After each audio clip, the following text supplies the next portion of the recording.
Baba wethu ongcwele, Baba wethu osezulwini, egameni lenkosi yethu uJesu Kristu, siyabonga uNkulunkulu onamandla ekuseni namhlanje uphinde usihlanganise ukuba sizoba khona ebukhoneni bakho uNkulunkulu onamandla, ukuba sizozwa ukhuluma ngabantwana bakho ezindlebeni zethu, ukuze kusizakale izimpilo zethu, kusizakale nemiphefumulo yethu. uNkulunkulu onamandla ebhekene nobunzima bokuhamba kulo mhlaba onezinkinga eziningi, kepha kumele silenze izwi lakho. uNkulunkulu onamandla, sikhulekela uhlelo lonke uNkulunkulu onamandla oluzokwenzeka ngalesikhathi samanje. Sibonga umzuzu osingenisa kiwo ekuseni nje ukuba sizoqonda izimiso zakho, sizoqonda imiyalo yakho. Siyakhuleka uNkulunkulu onamandla ukuthi uqondise iy'ngqondo zethu, uqondise iy'nhliziyo zethu, zikwazi ukugcina uNkulunkulu onamandla lokho sibekele kona. Sikhulekela Nkosi Jesu nomphathi wohlelo osumqokile ukuthi aqhube lolu hlelo lwangalesikhathi. Size uNkulunkulu onamandla same phambi kwebandla, umgcwalise ngamandla kaMoya oNgcwele, akwazi ukuliqhuba, kungabi ukuqonda nokuhlakanipha kwakhe, kepha kube ngamandla abuya kuwe Nkosi, umsiza ukutheni aliqhube lolu hlelo. Siyakhuleka Nkosi nangazo zonke iy'nhlelo sibekele zona, sigcine sikwazi ukuzumumatha, sizimumathe uNkulunkulu onamandla. Nalokho sibekele kona siyazi Nkosi ukuthi iy'ngqondo zethu zizokumumatha. Sisize uNkulunkulu onamandla, singene kule nkonzo ngey'nhliziyo ezimhlophe, singene kule nkonzo sizimisele ukwamukela izwi lakho, sizimisele ukwamukela konke okuzokwenzeka. Qhuba lolu hlelo uNkulunkulu onamandla ngendlela yakho, kungabi indlela yomuntu, akube indlela yakho Nkosi Jesu. Sikhulekela ke Nkosi kwazi ukulandela lokho okuzoshiwo endlebeni zethu. Siyabonga Nkosi, siyabonga Jehova umsolungileyo. Uduma malube kuwe ekuseni, kazumulo makube ngeyakho Nkosi. uJesu Kristu uyinkosi. uJesu Kristu uyinkosi. uJesu Kristu uyinkosi. Amen.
ngidlulise kuBaba uJesu Kristu inkosi. Ngimkhumbula uJesu umhlengi, ngimkhumbula amalanga sengihuba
uNkulunkulu wephezulu nokuthula emhlabeni kubantu abathokozelwa nguye uJesu Kristu inkosi.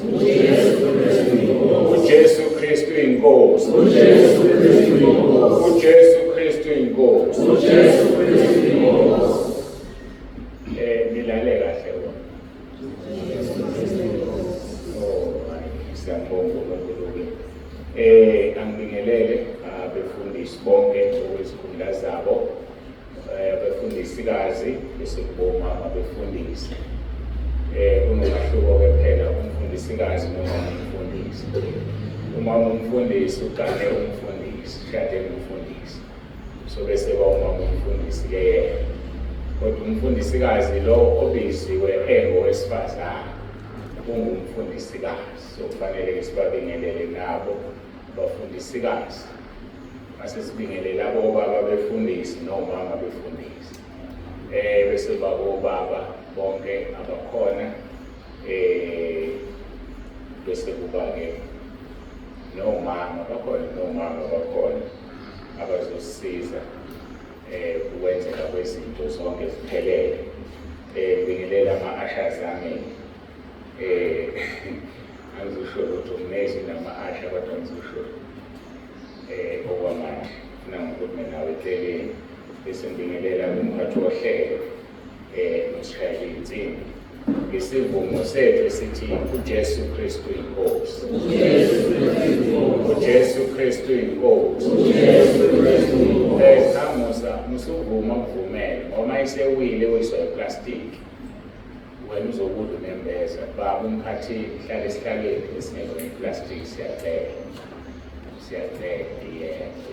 uma nje ushintshe ngoba ziyaphuka lezi ngoba uNkulunkulu ephuma umzimba nje uphele kona ukuthi ungahlali ngoplastic ephukanga. Ngicabanga-ke cishe ngathi intshelo emhlophe ngicabanga le yami sibheka phezulu. Singena-ke kwiseshini yokuqala njengachaza-ke izolo, abanye baqala ukufika namhlanje, ngiyethemba sekwatholile ama-program. Ngizokwethula-ke isikhulumi sosuku noma ngathi sosuku, kodwa isikhulumi esizongena kula ma-sessions amabili ala. Uhlala eBhamshela, Ozwathi, phansi koMshwathi municipality. Ushadile nomama esimhlonipha kakhulu, umama uKhuzwayo uGrace. Banabantwana bamadodakazi amathathu. uNondumiso 21 years, uhlakaniphile 19, noNomcebo uDino 13 years. Ungumfundisi laphaya eKingdom Harvest Assembly kwaSwayimani eduze neWorld Bank. Uphansi-ke kwebandla esilazweni esijwayele Full Gospel Church of God in Southern Africa. Ungurector weKingdom School of Christian Leadership Bible School. Ungurector lapho, siyazi urector usuke umphathi waleso sikole, kube kancane ukuthi ungumsunguli futhi wazi. Ngikholwa ukuthi-ke yena ungumsunguli noma ngabhaliwe la, kodwa sidimela esinike khona ukuthi ungurector. Ungu-director we-Africa Missionary Association, Director of Africa Missionary Association. I-association le yama-missionaries ase-Afrika, kunobaba uDokotela uBanzi, oyishiyele kuyena. uDokotela uBanzi usesengosini. Njalo ngonyaka uyahamba enza umsebenzi womissionary eMalawi, eBlantyre, kwi-district yaseTsolo. Uqalela umsebenzi ngo-2014 kuze kube yimanje. Omunye wemisebenzi akayenzayo ukwakha amabandla, ngesilungu esithi church planter, ukwakha amabandla ezindaweni ezehlukene KwaZulu Natal kanye nase-Eastern Cape. Uyeluleka ngokusemthethweni official marriage counselor abashadile, imindeni eminingi uNkulunkulu evusile ngaye, ebisihlukana ngokusathana into ayaziyo ukuhlukanisa imindeni. Ubaba uBishop nakusebaleka lokwami ngishamanishe izindlela efanele, RV Khuzwayo Qwabe. Siyitela-ke simsukumise, sishiyelekene indawo, sisukume simshayele ihlombe baba uQwabe uJesu Kristu.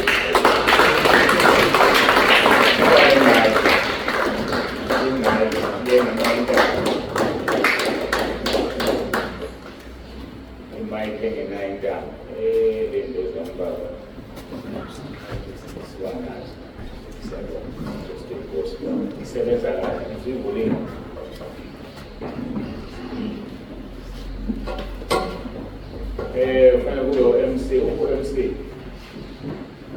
ucela umdinela isikhathi lo timekeeper ukuze kuphune ngesikhathi esifanele, kuba nalo break bese kuyo futhi ukahlelo ku-MC. uJesu Kristu inkosi. uJesu Kristu inkosi. uJesu Kristu inkosi. uJesu Kristu inkosi. uJesu Kristu inkosi. uJesu Kristu inkosi.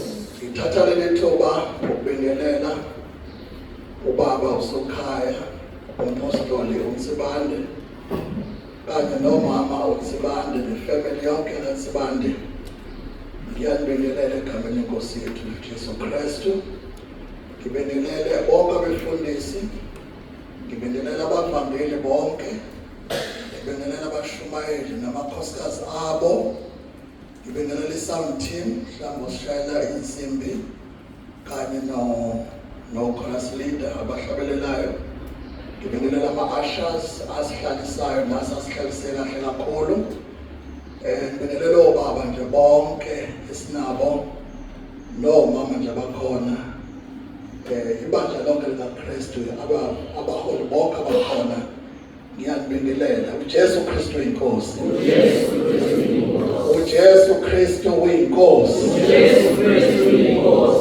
ngibonga leli thuba uNkulunkulu angiphelona senethulile ubaba ukuba namhlanje sizohlangana okokuqala eRichards Bay ngifika ngi-honored uNkulunkulu engiphelele ithuba bebebaningi abantu bebengacela ukuba bamela kodwa ngibonga uNkulunkulu ukuthi ungivumele ukuba ngizohlangana nani bazalwane ngizokhonza uJesu Kristu inkosi ngibonga nje nokulala kahle la silele khona ekhaya lethu sihlelela ubaba sizizwela sisekhaya sizwela kumnandi ukuba khona kule ndawo yokuzokhonza uNkulunkulu angazi bekungenzeka yini ukuthi kube khona umzalwane esizosebenzisana naye uzofunda izwi mina ngikhulumela eceleni ukuze sisebe isikhathi ngoba konke sizobe sikhuluma sizwe izwi likaNkulunkulu sisaqala-ke umsebenzi wethu ngizocela nje ukuba-ke sikhuleke sesingena ezweni lenkosi nasesifundweni sokuqala kwababhalayo namhlanje kule session sizokhuluma nge-leadership izinto ezingalekelela abaholi ukuba bawenze kahle umsebenzi kaNkulunkulu ngaphansi kwesiqobolo esithi konke kusebenzelana kube ngokuhle kwabamkhonzayo uJesu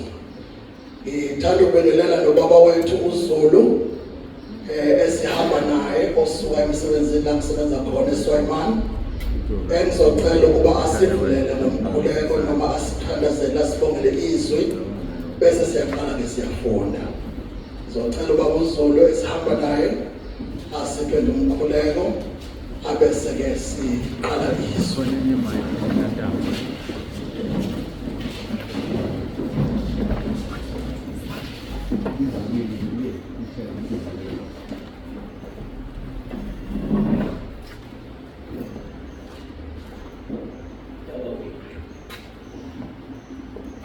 osezulwini senkosi yethu Jesu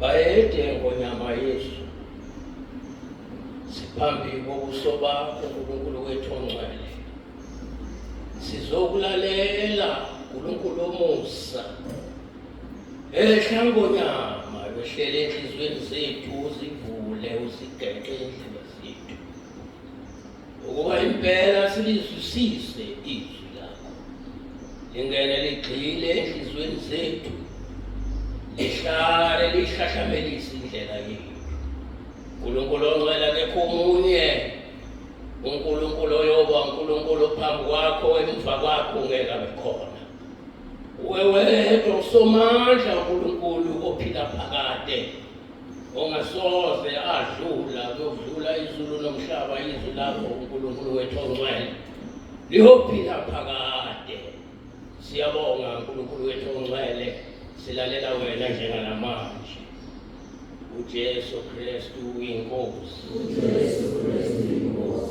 uJesu Kristu uyinkosi haleluya amen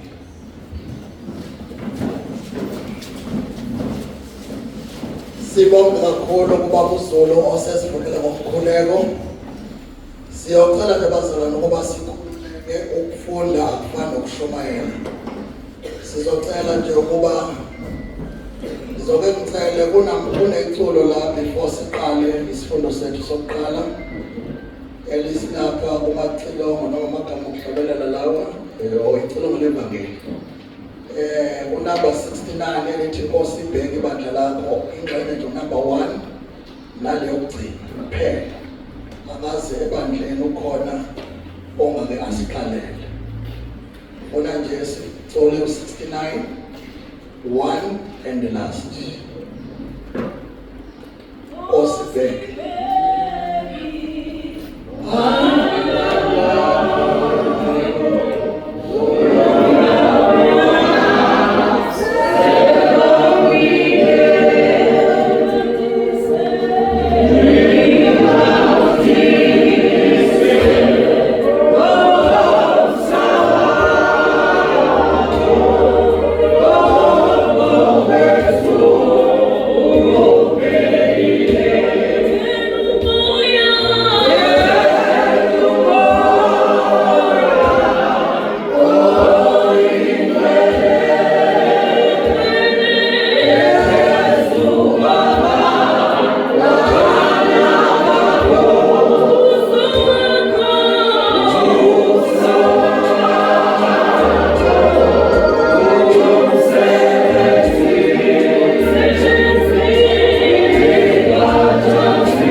Kristu inkosi. Bengicela uku-appointa umfundisi la, ngisebenzisane nabo umfundisi ehlezi khona lapha. Cela sivule incwadi Isaiah chapter 55 from verse 8 up to 12. Isaiah chapter 55 from verse number 8 up to 12. Ngizocela ngumfundisi amfundele emkhona lapha. Isaiah 55 Verse 8 up to 12. Ngokuba imicabango yami ayisiyo imicabango yenu, nezindlela zenu azisizo izindlela zami, usho uJehova. Ngokuba njengamazulu ephakeme kunomhlaba, kanjalo izindlela zami ziphakeme kunezindlela zenu, nemicabango yami kunemicabango yenu. Ngokuba njengokwehla kwemvula neqhwa ezulwini, kungabuyeli khona, kepha kunethisa umhlaba, kuwenze ukuba uthele, uhlume, unike ohlwanelayo inhlwanyelo, nodlayo isinkwa. Liyakuba njalo izwi lami eliphuma emlonyeni wami, aliyikubuyela kimi, lingakafezi lokhu engikufunayo, liphumelele kulokhu engilithumele kukho. Ngokuba niyakuphuma ngokuthokoza, niholwe ngokuthula, izintaba namagquma kuyakuqhumuka ngokuhlabelela phambi kwenu, nemithi yonke yasendle iyakushaya ihlombe. Angibonge mfundisi. Bazalwane, ngikwenza lokho njenge-introduction. uJesu Kristu inkosi. uJesu Kristu inkosi. uJesu Kristu inkosi. Lokho ngikuhlele njenge-introduction ukuzethula ukuthi indlela zikaNkulunkulu zingihlanganise kanjani nomphostoli uNsibande. Ngiyabezwa kodokotela uJiye ngicela ukuthi khona uNsibande uyasebenza uyawenza umsebenzi kaNkulunkulu, kwayindaba emnandi engithi uNkulunkulu ngelanga uyongihlanganisa naleyo ncebo. Ngelinye ilanga lapha eBhamshela la ngakhe khona kwashona umfundisi wendawo, umfundisi uSibiya, washonelwa indodana yakhe. Lapho inkonzo yayiphethwe umphostoli uNsibande wayekhona endaweni yakithi ezosiphathela umngcwabo wakwaSibiya. Ngangikhona nami njengomfundisi wendawo, lapho ngaqala ukubona khona umphostoli eduze edlulisa umsebenzi kaNkulunkulu. Wathokoza umoya wami ukuthi ngihlale ngizwa ngumphostoli nango manje sengimbona eduze. Okulandele lapho ukuvulwa kwendlu yaseBhamshela ngaphansi kobuholi bkamfundisi uSithole entabeni kaJehova kuyabonelelwa Bhamshela branch. Bengikhona-ke lapho la sikwazi khona-ke ukuthi uNkulunkulu asiphe nethuba lokuxoxa, ekuyisona sizathu-ke namhlanje ngikhona ukuba ngimenywe nami ngibe ingxenye yale conference. Lokho kwenza nje kodwa ngibuka izindlela zikaNkulunkulu eziphakemeyo. Njengalokhu amazulu aphakeme kunomhlaba, zinjalo izindlela zikaNkulunkulu ziphakeme. Jesu Kristu inkosi. Besathaza ukuthi sihlangane kanjani njengoba sengila. Sizoqala-ke singene kwisifundo sethu sosuku. Sizokhuluma ngobuholi, leadership. Sizokhuluma ngobuholi. Number 1, what is a leader? Ubani umholi? Umholi umuntu olandelwa ngabantu. Uma umuntu elandelwa ngabantu befuna into ekuye, bemlandela behamba naye, umholi lo. Inhlobo zokuhola kuya ngokuthi bamlandelelani, kodwa ke la sikhuluma khona eKristwini basuke bemlandelela ukuthi naye ulandela uKristu.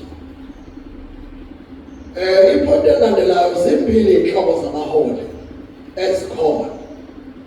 Kukhona umholi esithi born leader, ozelwe nabo ubuholi esizalweni sikanini.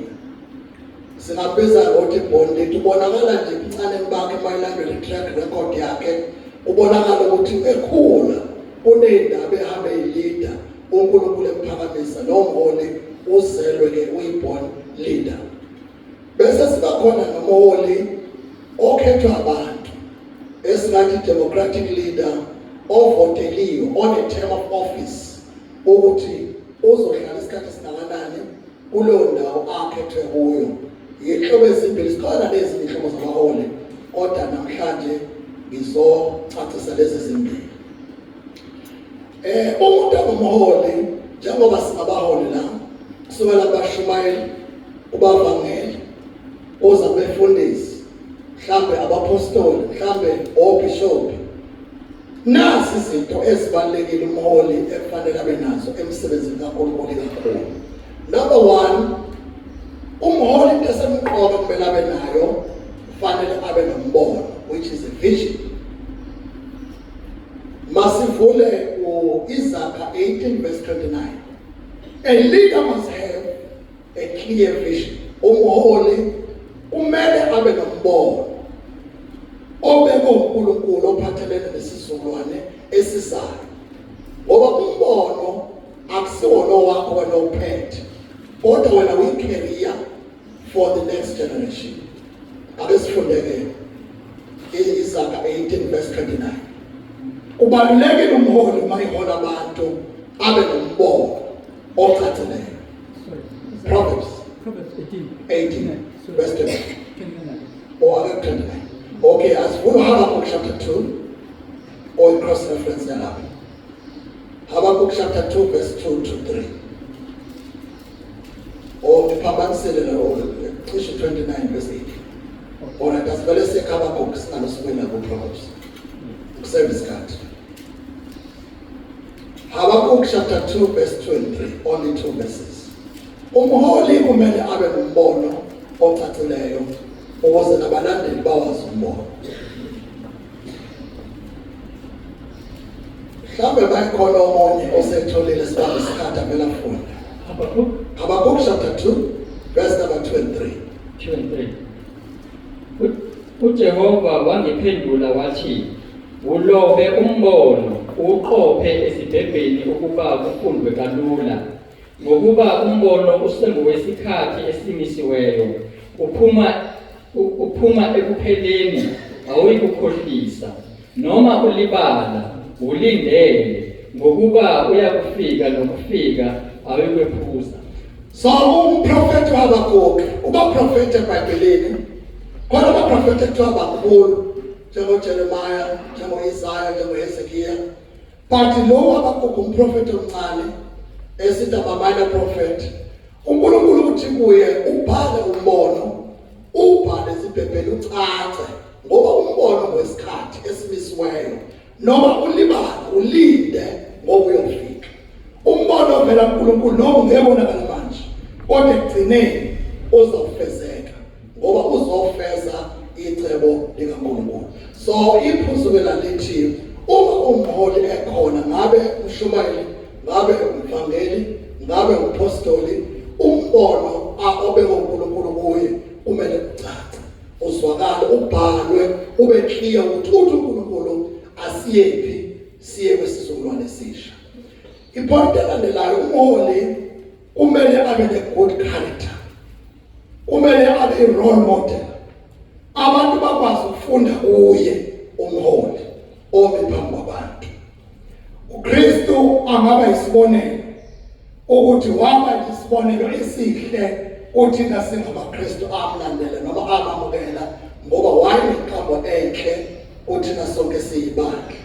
Number 2, in that point ye-character, umholi kufanele abe ne-high intellect and knowledge.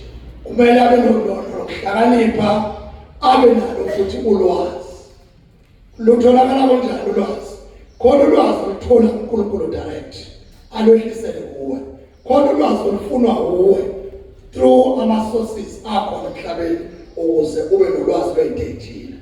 So umholi kufanele abe nakho ukuhlakanipha uma ehola abantu. Khona into eyimbili first bekhona umholi, kufanele umholi abe nayo i-foresight, ukubuka phambili mayenza izinto, abe nokuhlakanipha kokubona phambili njengomholi wabantu. ngoba ngisho imizwa yakhe fanele abe nayo emotional intelligence, abe nokuhlakanipha ngokwemizwa. Uma kwenzeka izinto angavukelwa imizwa ezomkhipha ekubeni i-role model kubantu abamlandelayo. So umholi ufanele abe ne-emotional intelligence, aphinde futhi abe humble azothe. Sikuthola lapho ku-Second Chronicles, Chronicles chapter 1 verse 9. Sithola inkosi Solomoni kunendaba eyikhulumayo la. Ake sifundeke kule point. First Chronicles chapter 1 verse 10. Umholi kumele abe nokuhlakanipha. Chapter 1 verse 10. Ufundeka kanjena.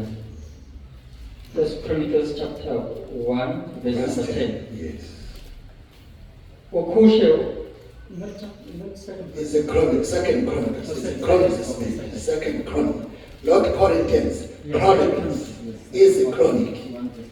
As a speed is a chronic, so that was a mangas is a chronic is a speed. Chapter 1, verse 10. Ujesu Kristo impose. Ujesu Kristo impose. Is a chronic is a speed, chapter 1, verse 10. Ngiphe manje ukuhlakanipha nokwazi ukuba ngiphume ngingene phambi kwalabo bantu, ngokuba ngubani ongahlulela labo bantu bakho abakhulu kangaka na? Uthi Solomon, inkosi Solomon mayithatha ubuholi uyise uDavid. Uthi uNkulunkulu ucela noma yini ocela kuphela ngizomnika. Uthi uNkulunkulu Solomon, Nkosi, ubani ongahola abantu abangabezihlabathi solwandle nezinkanyezi zezulu? Ngiphe ukuhlakanipha ukungena ngiphume ngihole abantu bakho. Lena besifundayo ukuhlakanipha awutholi kubantu. Ukuhlakanipha kutholakala kuNkulunkulu. Nguye isource yokuhlakanipha. Uhlukile ukuba uclever is something else. Ukuba brilliant is something else. Ukuba intelligent, but wisdom iqhamuka kuNkulunkulu. Wacela yona inkosi Solomoni ukuze akwazi ukuhola abantu baNkulunkulu. Wathi uNkulunkulu, ngoba ucela ngokuningi, cela ukuhlakanipha kokona abantu bami, ngizokunezezela ngodumo nengcebo. Ayikho inkosi yake abakhona neyo kube khona eyoba nodumo nengcebo njengawe. Wabanjalo ngoba wayicele ukuhlakanipha kuNkulunkulu. Then isikhathi sethu siqhubela kwiphoti elandelayo. Umholi kumele abe yiparent, abe umzali. Unabazalwane laba abangakazi bababona obaba nomama abakhuliswe ogogo. Ngakho ke mawumholi kufanele kube nayo lolu phawu lokuba umzali. Ngale kokuba umfundisi, khona la kufanele ungene khona njengomzali ukukhulise ungene endaweni ezasalayo esikhathi abantu beqhubha. So kubalekile as a leader ube nayo iparenting ngoba kukhona i-father figure and mother figure efanele uyidlale uma uhola abantu bakwazi ukukhula. Ipoint elandelayo, umholi kufanele abathande abantu. Leader must love people as God loved them. 1 Corinthians chapter 13. Umholi kumele abathande abantu. Abathande abantu. Njengoba noNkulunkulu emthandile. Cela sifunde 1 Corinthians chapter 13. Luyini uthando? Lusebenza kanjani? Awufunde ba. 1 Corinthians chapter 13 from verse 1. Yes. Noma ngikhuluma ngezilimi zabantu nezezingelosi, kepha ngingenalo uthando, ngiyithusi elikhencezayo nensimbi encencethayo. Noma nginokuprofetha, ngiqonda izehlakalo zonke nokwazi konke, noma nginokukholwa konke ngangokuba ngingakudluza izintaba, kepha ngingenalo uthando, angiyinto yalutho. Ngiyabonga mfundisi. Noma ngingakudluza izintaba noma ngenza konke, ngingenalo uthando, angiyinto yalutho. Baholi noma umfundisi, lo msebenzi ngeke wenze uma ungabathanda abantu. lana ekuthandeni abantu bayabekezelelwa. Abantu abathandi ngoba benza kahle. Khona la bengenzi khona kahle. uMose wahamba nabantu wadela impilo yakhe. Kodwa ngenxa yokuthi bendlela hamba nabantu bathanda waze wangalizwa iphimbo likaNkulunkulu. Wathi akakhomba indwalo washaya kabili ngobude bendlela. Ngakho-ke kubalulekile ukuthi ubathande abantu. Ubathande bekugxeka, ubathande bengasakhulumi kahle, ubathande becomplain, ungene kubo bakhe ngoba wakuthanda uNkulunkulu nawe bathanda abantu. uJesu Kristu inkosi. uJesu Kristu inkosi. Asingene kwiphuzu elilandelayo ngoba sihamba ngesikhathi. Nanti ama-qualities of a Christian leader. Bakhona abaholi baningi kuma-sectors ahlukahlukene. Kodwa umholi womKristu noma owumKristu unezimpawu ezibekiwe ekumele abe nazo ukuze ahole ibandla noma umsebenzi kaNkulunkulu. Asivule 1 Timothy chapter 3 verse 1 to 7. La Apostle Paul uNkulunkulu esebenza ngaye wabeka ama-qualities of a Christian leader. 1 Timothy chapter 3 verse number 1 up to 7. Impawu ezidingekalayo umuntu ozohola noma ozophatha ibandla. Cela ke sifunde mfundisi. 1 Timothy chapter 3 Verse 1 to 7. verse 1 to 7. Likholekile lelizwi elithi uma umuntu efisa isikhundla sombonisi unxanela umsebenzi omuhle. Ngakho umbonisi umelwe abe ngongasolekiyo, indoda emfazi munye, abe ngozikhuzayo, oqondileyo, oziphatha ngokufaneleyo, ongenisa izihambi, onesu lokufundisa, ongesilo ichwele lewayini, ongesiso isilwi, kepha omnene, ongaxabaniyo, onganxaneli imali, ophatha kahle indlu yakhe, abantwana bakhe bemthobela ngenhlonipho yonke. Kepha uma umuntu engakwazi ukuphatha owakhe umuzi, angaliphatha kanjani ibandla likaNkulunkulu na? Angabi ngosanda kukholwa, funa ngokukhukhumala ayele ekulahlweni kukaSathane. Kumelwe futhi ukuba abe nobufakazi obuhle kwabangaphandle, funa ayele esihlambeni nasesihibeni sikaSathane. Ngiyabonga kakhulu mfundisi. uJesu Kristu inkosi. Jesu Kristu inkosi. Nasi impawu ezibekwe ezweni somuntu ongahola ibandla likaJesu. 1, akube umuntu ongenekayo. Number 2, indoda emfazi munye. Okusho ukuthi indoda mayinesithembu angiboni ukuthi kuyalunga la. Kodwa kufuna umfazi abe umuntu. Jesu Kristu inkosi. Temperate abe okahle, abe osikhuzayo, umuntu one-self control, umuntu ohloniphekileyo, ozihlonipha yena ahlonipheke, umuntu owamukela izihambi, okwaziyo ukuthi amukele abafikayo, onesu lokufundisa, okusho ukuthi kuyangena umzali lapho noma kuyangena inkonzo ye-office ye-fivefold ministry ye-teaching, abe ongasona isiqhele sewayini. Angazi makwenzeka kade kunesidlo eligalela lonke ibhodlela elisalile ukuthi sothini lapho, kodwa angabi yena othanda iwayini, angabi olwayo, angabi isilo, umuntu ozophatha abantu bahole bonke abakufundisa kumele abe isilo. uNkulunkulu akavumi lokho.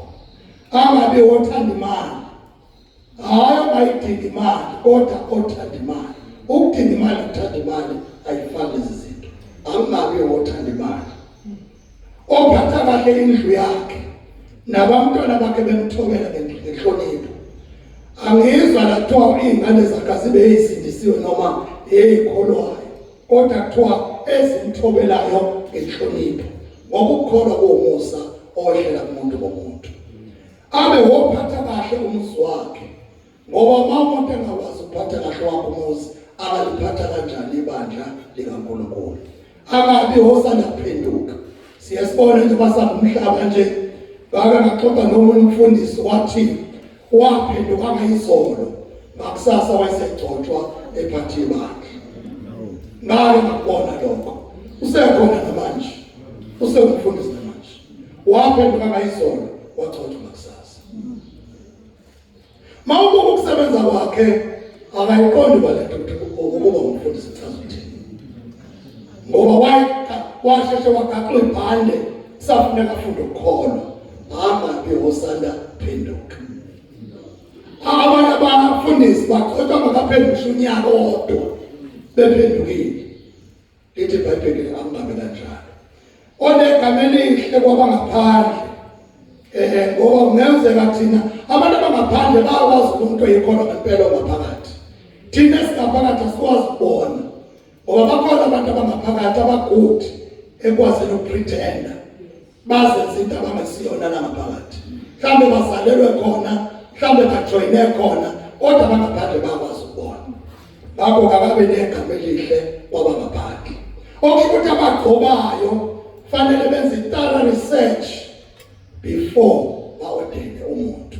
uJesu Kristu inkosi. uJesu Kristu inkosi. Iphuzu elilandelayo, umholi kumele athethelele. Matthew chapter 6 verse 14. Umholi kumele abe nophawu lokuthethelela. Ngoba umholi ongathetheleli, nabantu abaholayo abakwazi ukuthethelela. Asifunde. Matthew chapter 6 verse 13. Verse 14. Verse 14. Yes. Ngokuba uma nithethelela abantu iziphambeko zabo, noyihlo wasezulwini uyakunithethelela nami. Uma nikwazi ukuthethelela abantu kusho uJesu, iziphambeko zabo noyihlo uyakunthethelela nami. Hayi ngoba uJesu engazi ukuthi usuke kwenzakaleni. Khona abantu abasigxekayo njengoba singabefundisi nje, singabaholi nje. Khona abantu abakhuluma kabi emva kwethu. Khona abantu abahleka babe ngakithi, masibhekele bayasikhomba basho, kodwa uma umholi thethelele. uJesu sesiphambaneni wathi baba bathethelele, ngoba bakwazi abakwenzayo.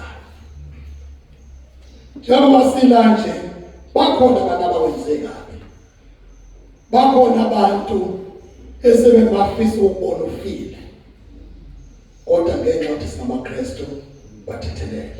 Angibathethelele. Umholi kufanele athethelele. Emhlabeni akekho umholi perfect ongenawo amaphutha. Bonke abaholi nami qobo sinabaphutha, kodwa kumele sifunde, sicele ngomusa kaNkulunkulu ukuthi uNkulunkulu asithethelele. Iphuzu elilandelayo, umholi ne-development. Umholi kumele ayithuthukise. Akumele umholi ahlale ku-same level, kodwa kumele abe nezindlela zokuzithuthukisa. Angiqale ngentuthuko ya-spiritual. Fanele umholi athuthuke spiritually. Ngokwenzenjani? Ngokufunda izwi yena personal. Afunde nokukhuleka, abe nesikhathi noNkulunkulu. Ngoba ngeke uNkulunkulu akwazi ukukhuluma nami nawe uma singenaso isikhathi naye uNkulunkulu. uJesu Kristu inkosi. uJesu Kristu inkosi. Umholi ophethe abantu kumele abe nesikhathi somkhuleko, abe nesikhathi sokufunda izwi. Izwi asingaligcini esikhonzweni, kodwa nami mholi personally, ngoba ngihola abantu, ngibe nesikhathi sokufunda izwi nasebandleni kwenama-Bible studies ukuze siyithuthukise as abaholi. Umholi kumele athuthuke even psychological nangokomqondo, afunde incwadi ze-leadership, afundiswa kakhulukazi incwadi ye-Proverbs izakha ibalulekile ukuthi umfundi ayiqale from chapter 1 to the last chapter ngoba ila khona uSolomon uNkulunkulu eveze konke ukuhlakanipha kuleyo ncwadi nezinye kodwa leyo iyona yokuqala enokuhlakanipha ebuholini. Ukhona intuthuko futhi ekufayenzeke physical kufanele umholi azithuthukise nangokomzimba. Ukhona umkhubo ongemuhle okuba sidla noma kanjani sibe nezifiso ezinkulu ezingaka sihlale ezimotweni sekubuhlungu ngisho iqola sikwazi ngisho ukugoba ake si-exercise our body ukukhona ukujima ongadingeka uze uye ejimini ongakwenza ngekhaya ekuseni ujime ngey'ngalo ujime ngey'nyawo ujime ngeqolo ungagcini sekuyinkinga ngisho ukuthatha ipeni nje la mawuthatha ipeni sisizwele sivimbe la awusakwazi ukuthatha ipeni ngaphansi kodwa kufanele u-exercise umzimba wakho ube lula ube nempilo. That's a body exercise ekumele ukwenze ngey'khathi zonke mawuthola isikhathi. Sigweme nokudla ongena impilo siphuze namanzi njengesiko lemizimba yethu. Ngakho kumele sithuthukise nangokomzimba. Number 4, sithuthukise nangokwemizwa. Sihlangane nabantu abakhuluma into ezipositive abama-motivational speaker nabeluleki nje abakhuluma into ezipositive ukuze ngokwemizwa siphile kahle. Ukhona isisho sesijwayelekile esithi iy'nkosi zindiza ndawonye, amajuba andiza ndawonye. Hamba nabantu abayilento ofuna ukuba yiyo noma oyiyo khona uzokwazi ukuphumelela kahle. Jesu Kristu inkosi. Jesu Kristu inkosi. Iphuzu elilandelayo ngizokhuluma ngama-4 priorities of a leader. Nasi eziwu-4 ezimqoka kakhulu umholi. 4 priorities of a leader. Uma ubambe lezi zinto ubuholi bakho buyohamba kahle. Number 1, priority number 1, udinga quality time with God. Sesiphila impilo ebhizi kakhulu. Kodwa vele kube nesikhathi la khona unesikhathi sakho noNkulunkulu. Lelo thuba libaluleke kakhulu ngoba umuzwe ekhuluma nawe uyakwazi ukuyihlela phambi kwakhe before ebantwini. Ibiza ukuthi quality time with God. Matthew chapter 4 verse 1 and 2. Quality time with God isikhathi osichitha noNkulunkulu. Matthew chapter 4 verse 1 and 2. Khona uJesu waholelwa ngumoya ehlane ukuba alindwe nguSathane. Esezilile ukudla izinsuku ezingama-40 nobusuku obungama-40 wagcina walala. Ngiyabonga. uJesu wayezile ukudla esentabeni wayichitha isikhathi noNkulunkulu. Ngifuna nje leyo ndawo ukuthi wayichitha isikhathi noNkulunkulu. Wayengekaze awele eceleni abe sentabeni engafuni ukuchitha isikhathi noNkulunkulu. Wayefuna ukuchitha isikhathi noNkulunkulu. Number 2, quality time with your wife. Thina esishadileyo umshado udinga isikhathi. Iba nesikhathi nonkosikazi wakho. Iba nesikhathi nomyeni wakho. Uma sohamba kakhulu, ubhizi kakhulu ekhaya, uthi mzala uphumula abuze umama ukuthi awuhambe namhlanje baba. Ngoba uswajwela kakhulu. All the time uhamba, awunaso isikhathi nonkosikazi. Cala ubuze umakhelwane naso lesikhathi samama.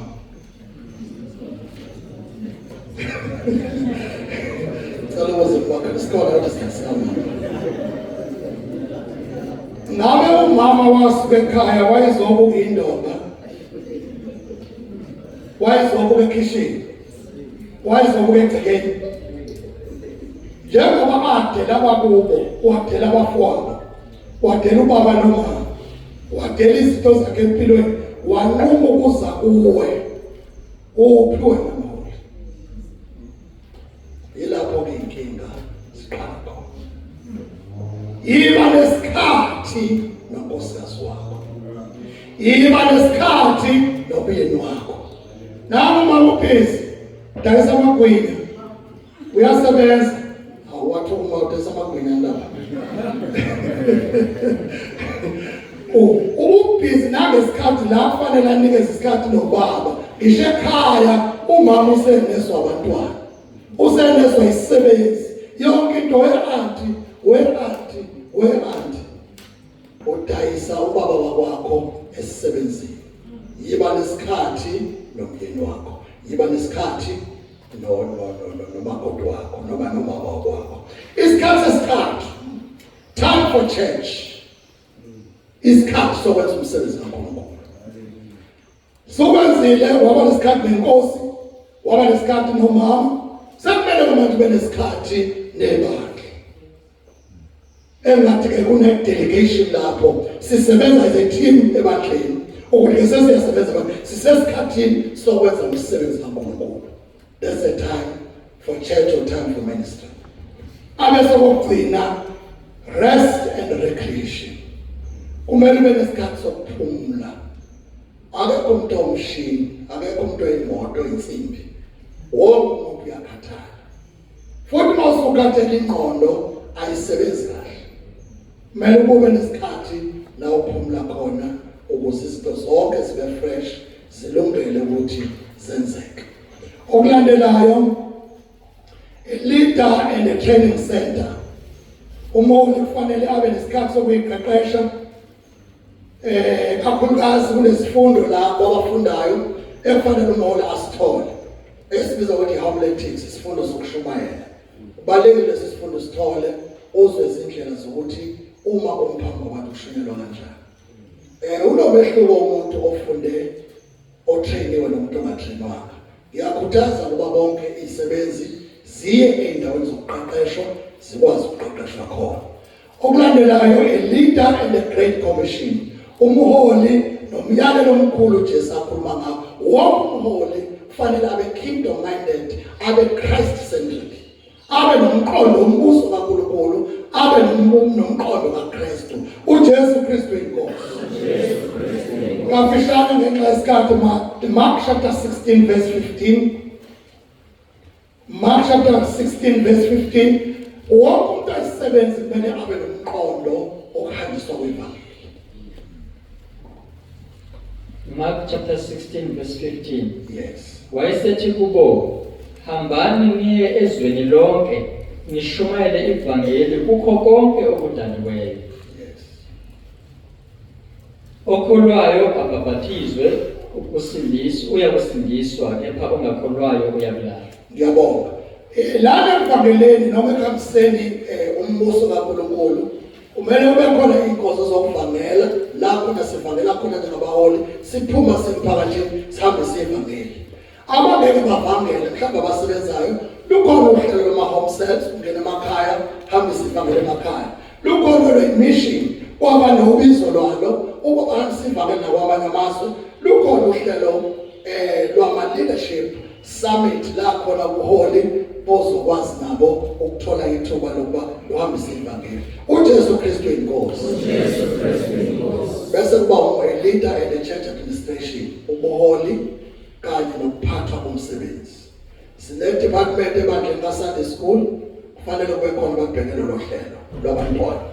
Sine youth ministry konza abantu abasha kufanele kube khona ebandleni ababhekele lo phiko lwanabo bazalwane.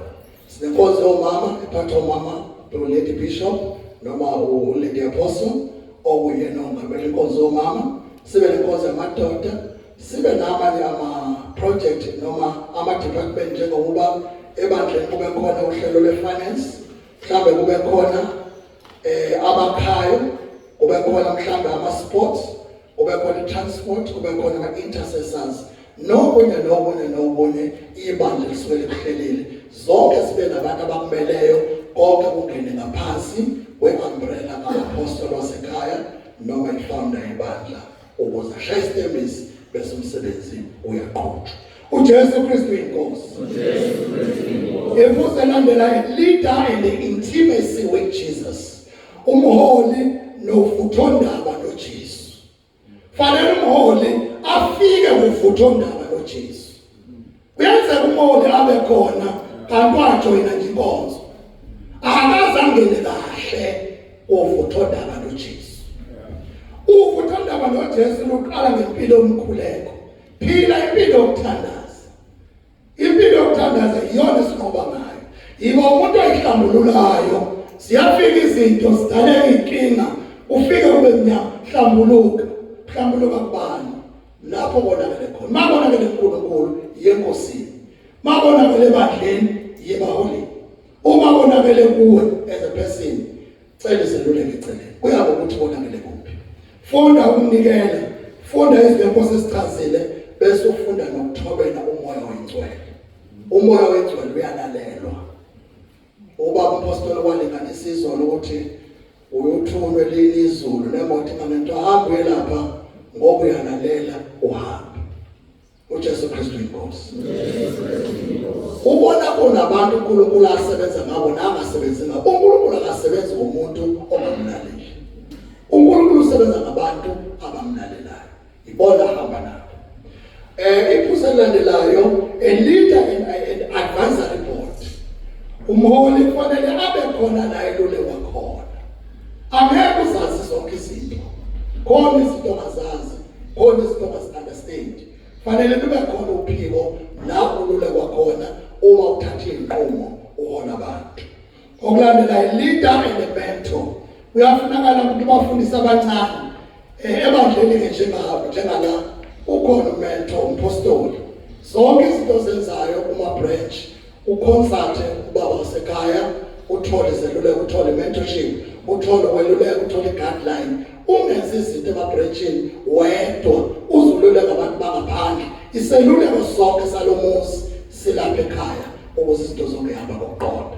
Okulandelayo, a leader in a spiritual growth. Izinto ezikhulisayo kwenani ibandla nomholi. One, abe khona ebandleni ama-workshop, abe khona ama-seminars, abe khona ama-conference, abe khona nama-prayer camps. Zonke lezo nkonzo ziyalekelela kakhulu ekukhuleni komzalwane. Ngenxa yesikhathi sami, cela ukugcina ngaleli phuzu le-succession plan. uJesu Kristu inkosi. Jesu Kristu inkosi.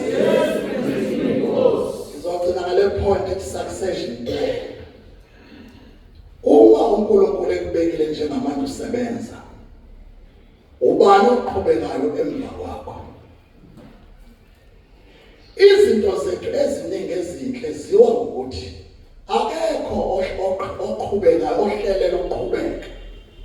Noma uNkulunkulu enabo abantu abahlelile, kodwa kufanele lube khona uhlelo lwethu oluhambisana nolukaNkulunkulu ekuthenini ubani oyisuccessor kithi.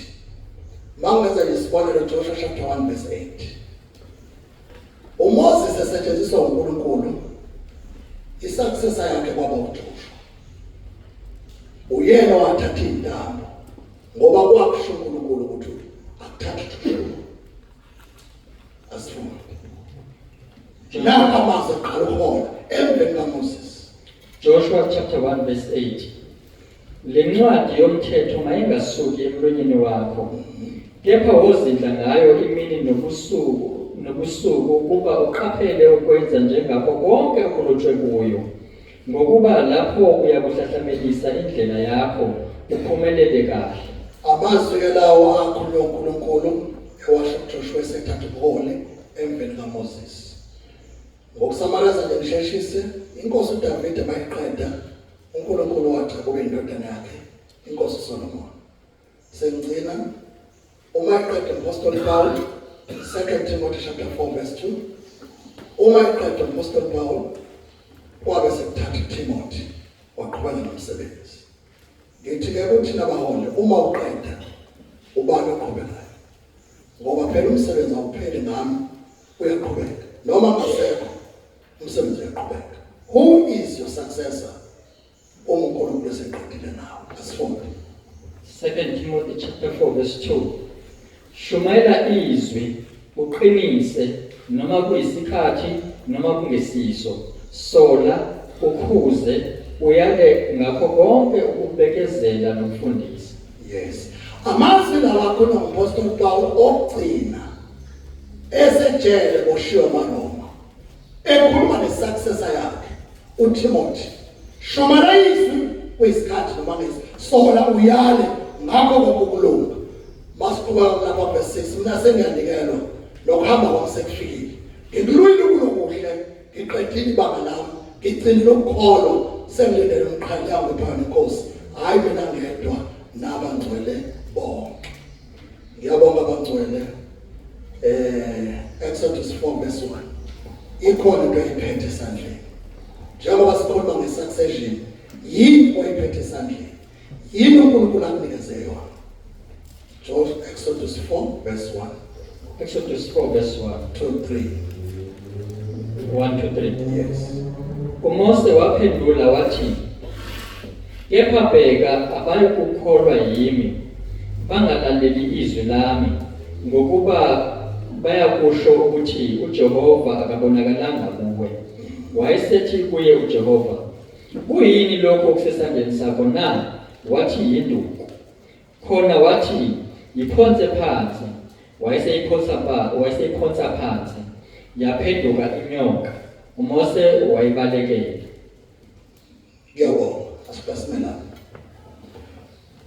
njengoba umholi mama mfundisi baba khona into uNkulunkulu ayibeke esandleni uMose wabizwe phe umuntu obizwe uNkulunkulu icontact yona uNkulunkulu asebenza ngayo uma uqede ibanga lakho isalaphi induku isalapha kuyingozi umholi aze alale lenduku ngoba unzima ukuba ithathe kufanele ayithathe umholi lale nayo cela bozimakela uyamuzwa ukuthi uyamuzwa ukuthi uma induku isizi yawaphansi sekhona umbaba sengena umndeni sengena izingane zalo bephethe induku sengena ihlobo akumele umholi alale lenduku kumele umholi ube sebona ukuthi inkosi iqedile ngami akhuleka athi inkosi ngiyinike bani uMose wabuza wathi uNkulunkulu inike uJoshua uDavide wabuza wathi uNkulunkulu inikeze umfana wakhe uSolomon uPaul wabuza wathi uNkulunkulu inikeze uTimothy entabeni kaJehova kuyabonelelwa ubani ozothatha induku ngiyabonga Jesu Kristu inkosi Jesu Kristu inkosi sesoqala imbuzo itholakala kanjani induku umuntu othatha induku umuntu osevile umuntu obeseduze kobephethe induku umuntu ohambe naye umuntu othe ukuba ivunguvungu wama nomuntu wenduku umuntu othe udutshulwa kuya bulawa wathi ngizodutshulwa naye wena muntu ongathathi induku hayi laba bathi siyamthanda ubaba bekude kodwa abantu abazothatha induku abantu ababe nobaba impini bathi sifana ngakho asife sonke bona abantu uyena muntu ababaningi munye ongathatha induku bese abantu bephakamisa izandla singabe sayifunda sibhala Exodus 18 nenzani Moses simphakamisa izandla ngibonga kakhulu sengiqedile Jesu Kristu inkosi Jesu Kristu inkosi okulalo isikhathi ngizocela isithuba lembozo sesingabuza imbozo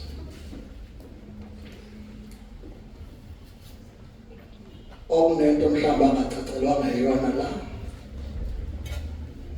nofikelwa okuthile sisafunda amaphakamisa isandla inhloso kuba sonke siqonde ngokufanayo masabaholi kumele siqinisekise ngento uNkulunkulu asibizele sizobona ngesandla mayikhona wona mbuzo mayingekho ngiyobe sengihlala phansi yebo mfundisi Siyabonga baba. Ngicela uphinde baba ubani kufanele ukuthi iphinde leyo ndawo ubani ekumele athathe induku ohambe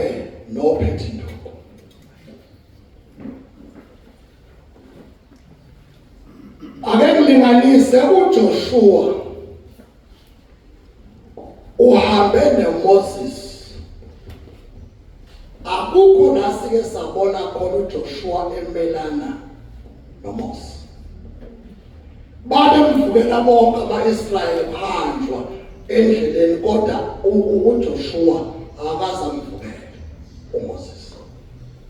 Umuntu ongathatha induku obekade nophethe induku, walwa naye zonke izipho, waseduze noma esehleke egxekwa, akabe segxekeni yena lo ozothatha induku, uba semthandazweni asondele athi baba uyabona kodwa la ngizwa abantu bethu baba ake siboke la kwenzakalani la obe naye wazi wasegcineni uyena ongathatha induku.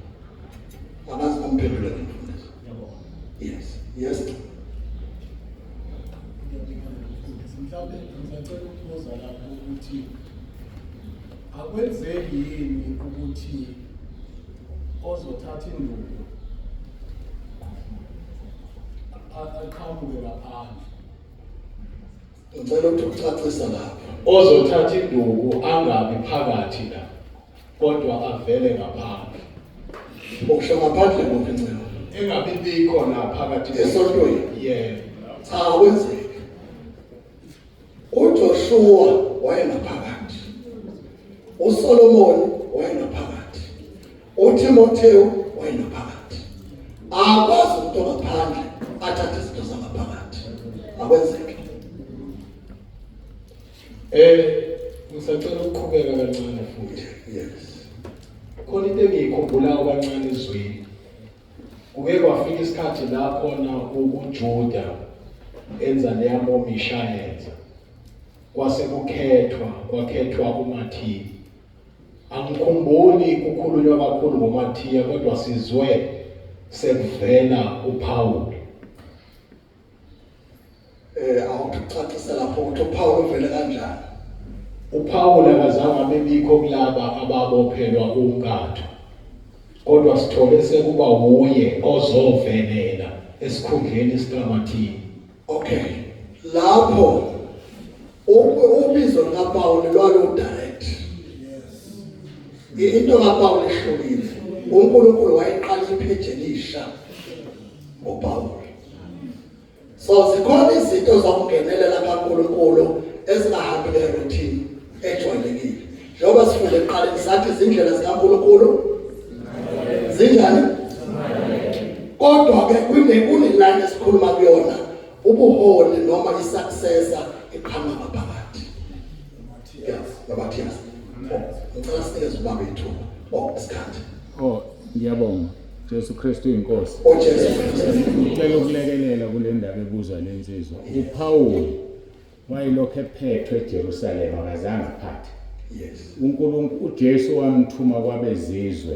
Yes. Laba abayishumi noMathiya babe kuma Israel. So uPawulu akakaze nje uvelela kwakhe ngoba waba uwethu thina bezizwe. Yes. uNkulunkulu wasebenza ngaye kodwa akazange kuphazamise uhlelo. Yes. No. Kushuthi wayelokho ngaphandle, abanga ngaphakathi. Yes. Siyabonga Pastor. Jesu Kristu inkosi. Jesu Kristu inkosi. Sicela ukucheka singana isikhathi sami sisaleyo ngoba ngifuna ukwenza how many minutes today. Baba baba. 10, 12 past, Siyapasa. Yeah, let's do half past. Okay. Angithi sicela half past. yeah. Okay.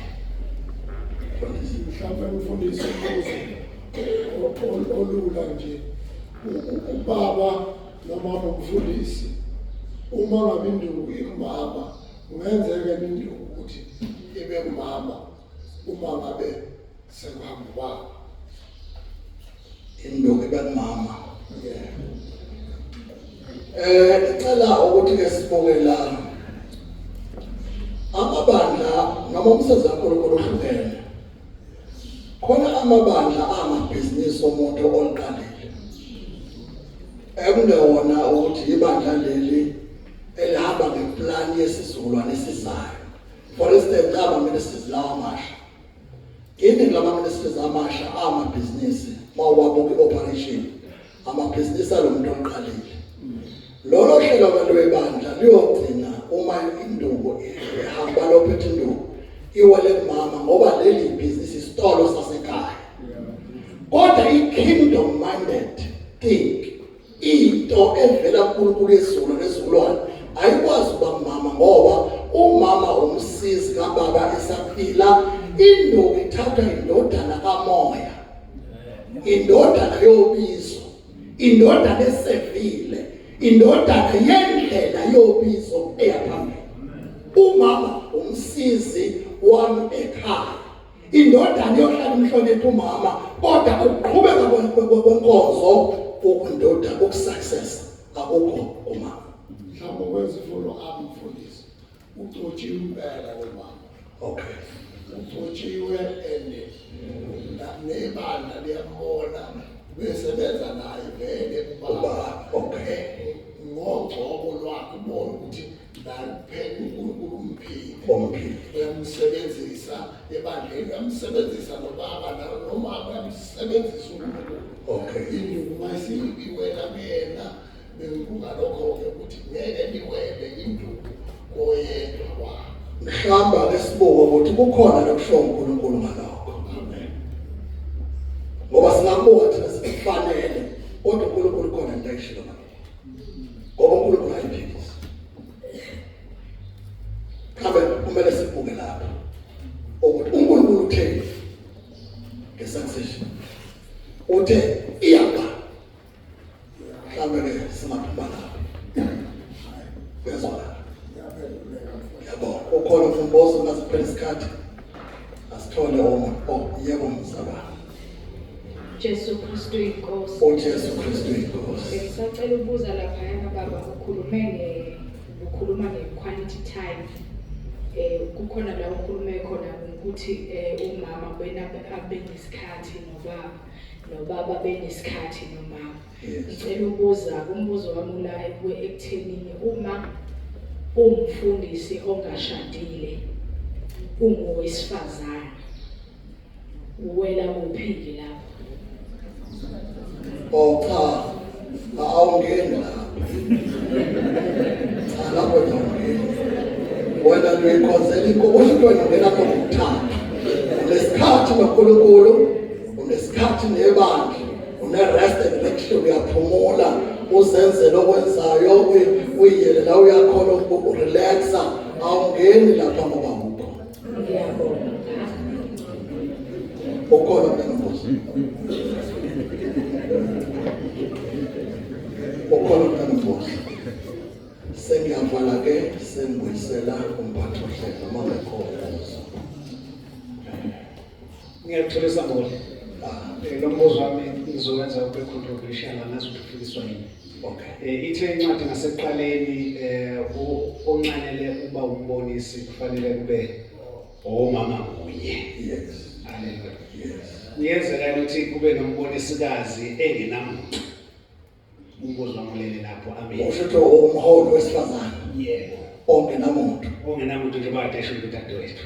Oh, okay. iBhayibheli lithi lokho. Lithi lokho. Okay. Ngingakaphenduli ngisacela umpostoli akasho nje ngabo kwakho ukuthi uthini. Imelo ufundisa bona ngisacela umpostoli. Akabeke ngicabanga. Ukhona izinto engasikhuluma zihlakaze umsebenzi. Ngoba ngingayazi setup nendlela kusetshenzwa ngayo ibandla. Ngihlupha kakhulu into ukuthi ngayifundisa into ehlangana umsebenzi. Ngizoqala ngompostoli bese ke ngingena emva kwakhe. uJesu Kristu inkosi. Angathi silahlekile into yethu. Ngicela inimayikhi ngathi yami isavuma ukusebenza. uJesu Kristu inkosi. Ngibonga ithuba engilinikezwayo. Isikhathi esiningi ngisebenza ngoNkulunkulu ngokuyena okhuluma nami.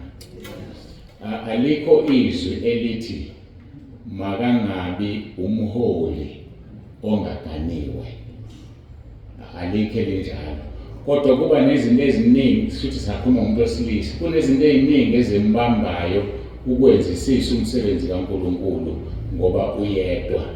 akufanele akwenze umsebenzi kaNkulunkulu kube icala lokwezwe ukuze inkonzo bemhlophe. Ingakho njengami nje ngihlala ngihamba nonkosikazi noma phela lapho ngiyoshumayela khona. So kusho ukuthi ke akulikho kodwa izwe lithi akangabekwa ongashadile. Uma kusho uNkulunkulu ngqo asikwazi ukuphikisana naye. Kodwa sikurecommend ngoba akazukwazi ukusebenza kahle. Nowesifazane ngokunjalo uNkulunkulu uma ingashilo angeke kusebenze. Kodwa uma iseshilo ayikho into ezophikisa. Ngoba kwayena uma kungaqhamuka owesilisa azothi uNkulunkulu uthi angishade nawe, kumbiza ukuthi athandaze kakhulu ngoba useqale ngomsebenzi kaNkulunkulu athi Nkosi, njengoba sefanele nginake lo muntu, ngiwenze njani umsebenzi wakho? Sekumfika la ekhetha khona sekungenzeka umshado awunqaba ngaphinda ashade ngoba uzomphazamisa kuNkulunkulu kunokuthi ashada bese kumsebenzi kaNkulunkulu. So ekugcineni kwakho konke iBhayibheli lethu liyasiluleka ukuthi asenze njani, kodwa kufanele ekugcineni umuntu akhulume nalozo kuthatha kufaka esihogweni noma kufaka ezulwini mawenza into ephambana nezwi lakhe. uJesu Kristu inkosi. uJesu Kristu inkosi. Uyaphendula ngaba siyabonga kakhulu. Khona umuntu mhlawumbe singavala naye ngasi isikhathi. Okay, sekusele 1 minute.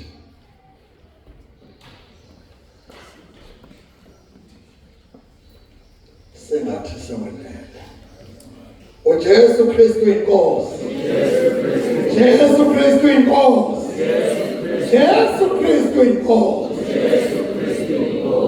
Kakhulu bazalwane, section 1 wami ngiyacabanga bese sizobe siqhubeke ngethuba elilandelayo.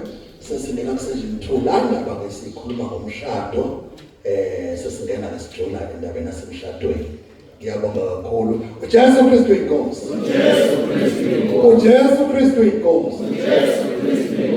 Sizocela ukuyisela ku-MC osiphathele kahle.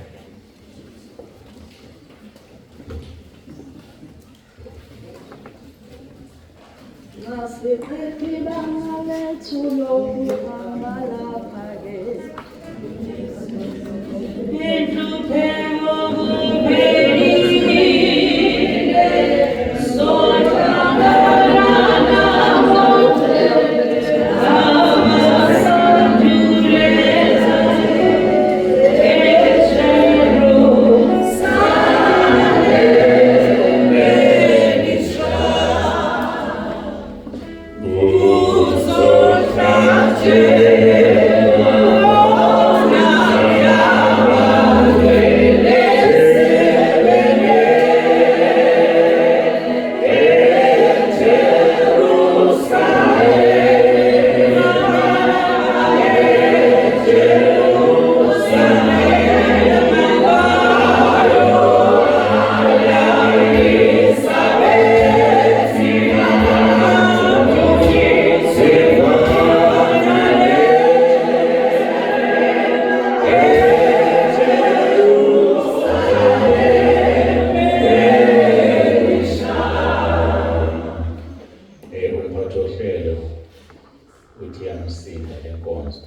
akukho engizokusho manje ngifuna ukungayoni lento ngoba izobe isaqhubeka. Kodwa okukhulu engingakusho asibe ngabantu ababiziwe. Ubuyela le nkulumo ezona. Umholi ngoba elandelwa. Ngake ngakhuluma amagama abuhlungu ngelinye ilanga ebandleni. Ngathi ngiyacela ukuthi ningangiphelezeli. Ngoba ngibone ngathi ngiyangiphelezela. uNkulunkulu ngeke kumhlulu ukuqoqa abantu ebaqoqela ukuthi bangiphelezele ukuze ngaphandle ngamukele ukuthi ngumfundisi. Ngoba umfundisi nabantu. So ke aningasali masihamba ngoba nizosala uNkulunkulu anisebenzisele ukuthi ngosebenza kude ngamukele ukuthi makuthiwa yena lo muntu unalo ibandla kuthiwa yebo befike litholakale la kanti abaphelezeli. Asingaba abaphelezeli, asibe ngabalandeli beNkosi yethu uJesu Kristu ngoba mina ngilandela yena. Masibukho sikhuleke.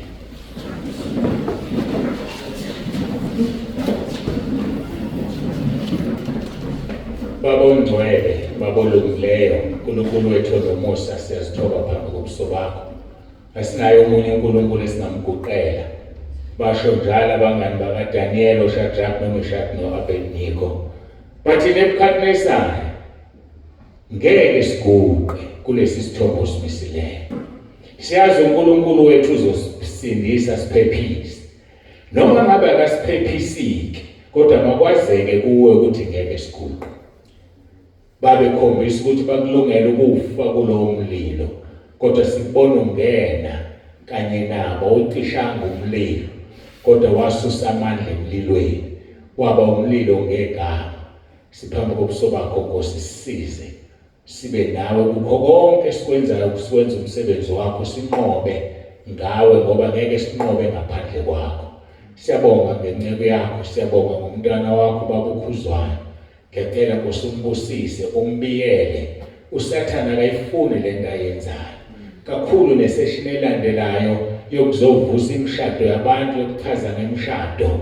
USathane ufuna ukubona sihlukana, kuhlakazekwa. Ngenelela-ke Nkosi kakhulu, umbusise nomama ekhona emsebenzini lapha ekhona. Nkulunkulu wami, uSathane angangeni ngakuye, mqinise ngoba simbonile uSathane yemsaba umuntu obiziwe onemeseji, kodwa ungena ngomuntu ongena message ukuze ashaye unemeseji. Wangena ngo-Eva ukuze ashaye u-Adamu, ngoba wena wawukhulume no-Adamu ukuthi ningayidla yonke imithi ningadli kule, engekho u-Eva, kodwa inyoka yangena ngo-Eva. Siza Nkosi, umama uKhuzwayo aqine ngakho konke, asekele ubaba kube ivangeli lakho akaliqhubayo nasemazweni ase-Afrika lihambe. Mbusisele, umbiyele Nkosi, umgcine.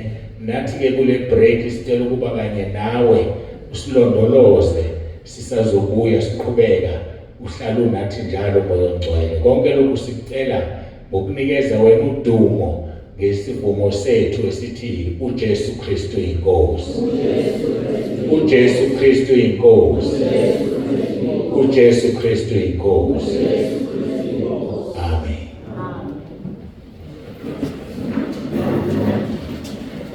Ngiyacela-ke sisidinga isikhathi u-MC olandelayo uma kuwukuthi useyashintsha lo.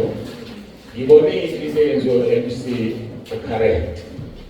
Uqale ngo-5-2 wazaphambili wazocula.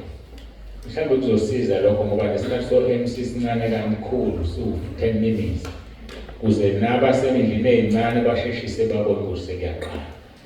Ngamanye amagama ngo-11 siyaqala iseshini yesibili. U-MC uma kukuhle kuye esemseni wakhe aqale ngo-5-11. uJesu Kristu inkosi.